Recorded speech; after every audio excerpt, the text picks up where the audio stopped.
notice feather lines on their face. Now these are like our fingerprints, unmatchable to any other.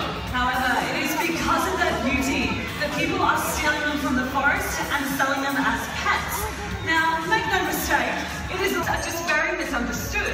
Exactly. Now the snakes moving around the audience today, they are not venomous. They're grown up right here at Australia Zoo, and that is why they're very relaxed around people. Now what we're demonstrating here, this isn't a trick that we've taught our bird. It's a natural behaviour known as eating on the wing. These intelligent birds, they know how to snatch an easy feed, and they always fly with unfailing precision. Know this person, he would find it a little bit uncomfortable flying to a complete stranger.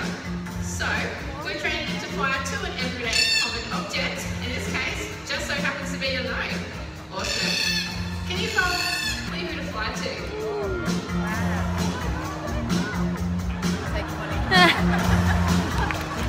It's hands.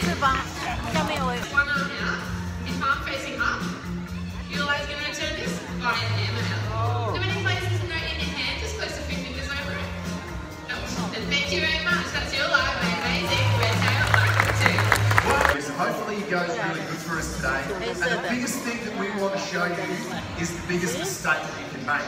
And that is this is going into their water. Everybody thinks the best spot to catch barramundi is standing up to you. They use dirty water to ambush prey items or silly zookeepers as they come down to the water's edge to get a drink. So now that I've really annoyed him and stirred him up, go for it, mate. Oh. There we go. Oh my god. Come with the food. Quit looking at my legs. Come on, big guy.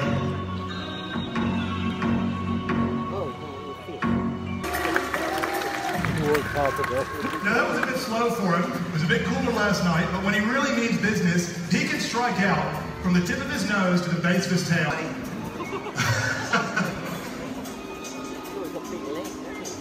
You are one lucky bird, I can tell you that. But I tell you what, why don't we test out this territory theory? Toby, do you want to jump back in? No, I don't. Come do is this, is get down on their hands and knees and stick their mouth into water. And that's when he'll do that strike like he's just done there and just grab hold of the animal between his jaws and then pull the animal back down into the water. Would you believe that if he has to, he can hold his breath for over 7 hours?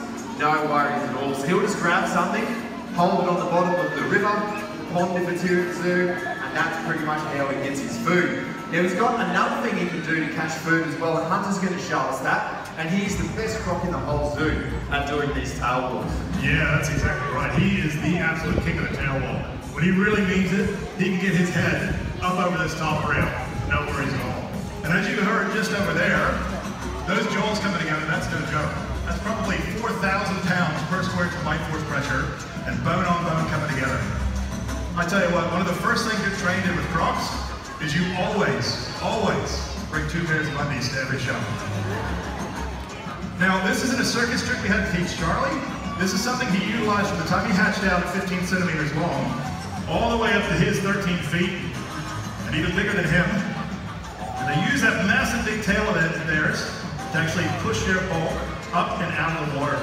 Charlie, he's going to weigh in the neighborhood of 300 kilos, so it is no small task to do this. Their eyesight as well is incredibly movement oriented.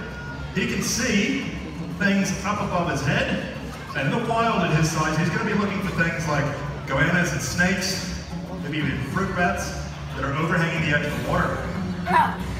He's going to clue onto them over their head, but you can see right now as well, at 13 feet long, Charlie is just exposing the essentials. He's got his eyes, his ears, and his nasal disc exposed, and in doing so, he's barely disturbing the surface of the water. And that is very important when you are relying on stealth and camouflage to actually grab a hold of your prey. If he were to try to show his entire bulk here, he could scare off whatever's overhanging the water very quickly. Now crocs, as well, they are incredibly patient and incredibly intelligent. Oh, we might have them here. Come on, big fella. You are angry today, aren't you?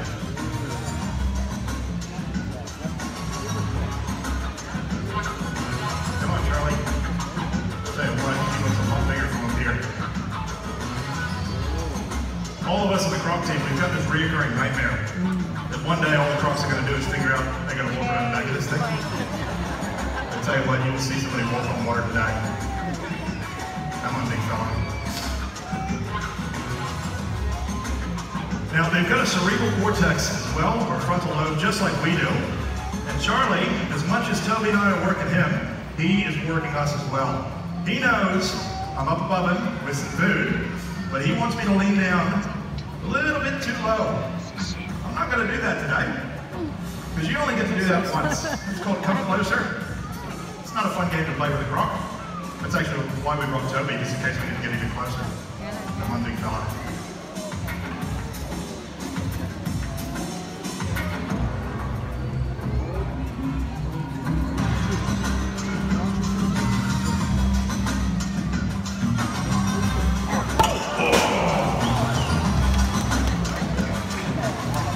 About Crocs is how they can run fast and chase you down. So would you believe that this right here, that's flat out for Charlie. That's the quickest I've ever seen him run.